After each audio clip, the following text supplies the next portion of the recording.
કર્તવ્યનિષ્ઠ police in charge કે જાડેજાની બદલી થતા પોલીસ લાઇન ખાતે ભવ્ય વિદાય સમારંભ યોજાયો હતો।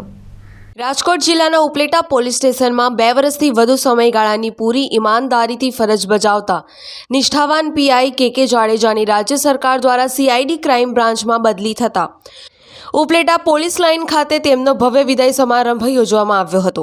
આ વિદાય સમારંભમાં ઉપલેટા શહેરના રાજકીય સામાજિક આગેવાનો, તમામ હિન્દુ સમાજના આગેવાનો, તમામ મુસ્લિમ સમાજના આગેવાનો, ઉપલેટા પોલીસ સ્ટાફ, ઉપલેટા મહિલા પોલીસ સ્ટાફ, રાજકોટ ગ્રામ્ય LCB અને LIB અધિકારી તેમજ ઉપલેટા પત્રકાર સંઘ સહિતના લોકો દ્વારા તેમનું પુષ્પવર્ષા કરી વિધિવત રીતે ભવ્ય વિદાય સમારંભ યોજવામાં આવ્યો હતો। દાનભાઈ ચંદ્રોડિયા, ઉપલેટા નગરપાલિકા પૂર્વ પ્રમુખ।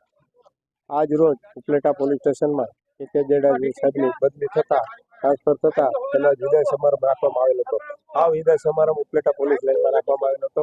ઉપલેટાના વેપારીઓ, રાજકીય આગેવાનો, સામાજિક આગેવાનો, બધી સંસ્થાઓ આવી અને સાહેબને વિદાય સમારંભ આપ્યો હતો અને સાહેબની જે 2.5 વર્ષની કામગીરી હતી એ કામગીરીથી ઉપલેટાની જનતાને ખૂબ સંતોષ હતો અને જે કંઈ આ સમાજ તત્વો ચોરી ચપોટા કરતા હતા એની ઉપર સાહેબની જે લાલ ડોળો હતો એને કારણે ઉપલેટાની અંદર અવારનવાર સાહેબને કારણે શાંતિ અને સુલે જે હતી એને કારણે સંતોષ હતો અને આજે વિદાય સમારંભ કાર્યક્રમ રાખવામાં આવ્યો હતો। Bureau report AB48 news, Surat.